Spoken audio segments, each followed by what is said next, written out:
കടപ്പുറം ആറങ്ങാടി ഉപ്പാപ്പ Juma Masjid committee office കുത്തി തുറന്ന് കവർച്ച. ഓഫീസിൽ സൂക്ഷിച്ചിരുന്ന 80,000-ഓളം രൂപ മോഷണം പോയി. ചൊവ്വാഴ്ച രാവിലെ കമ്മിറ്റി ഭാരവാഹികൾ ഓഫീസിലെത്തിയപ്പോഴാണ് പൂട്ട് പൊളിച്ച് കിടക്കുന്ന നിലയിൽ കണ്ടത്. കുത്തി തുറക്കാൻ ഉപയോഗിച്ച വെട്ടുകത്തി സമീപത്തുനിന്ന് കണ്ടെത്തി. ഓഫീസിനരികിൽ സ്ഥാപിച്ചിട്ടുള്ള നിരീക്ഷണ ക്യാമറ മുകളിലേക്ക് ഉയർത്തിവെച്ചാണ് മോഷണം നടത്തിയിട്ടുള്ളത്. ചാവക്കാട് പോലീസ് സ്ഥലത്തെത്തി സമീപത്തെ വീടുകളിലെ CCTV ക്യാമറകൾ പരിശോധിച്ച് അന്വേഷണം ആരംഭിച്ചിട്ടുണ്ട്. ആറങ്ങാടി ഉപ്പാപ്പ പള്ളി കമ്മിറ്റിയുടെ ഭാരവാഹികളാണ് നിൽക്കുന്നത്.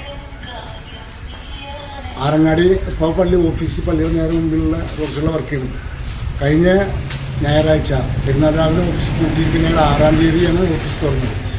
അന്ന് കുഴപ്പമൊന്നുമില്ല. 6-ാം തീയതി ഞങ്ങൾ കമ്മിറ്റി ഭാരവാഹികൾ 3 ഓഫീസ് തുറന്ന് ഓഫീസിലെ കാര്യങ്ങൾ ചെയ്ത് പൂട്ടിയാണ്. ഇന്ന് രാവിലെ 8-ാം തീയതി രാവിലെ 6:30 മണിക്ക് ഓഫീസ് സെക്രട്ടറി അബ്ദുൽ ഖാദർ വാഫി തുറക്കാൻ വന്നപ്പോൾ 3 ലോക്കും പൊളിച്ച് അകത്തുണ്ടായിരുന്ന പൈസ മുഴുവൻ പോയിരുന്നു. അത് എത്ര രൂപ പോയെന്ന് ഇപ്പം പറയാൻ സാധ്യമല്ല. കാരണം പൈസ പല സ്ഥലത്ത് പല വകുപ്പിലുള്ള പൈസകളുണ്ട്.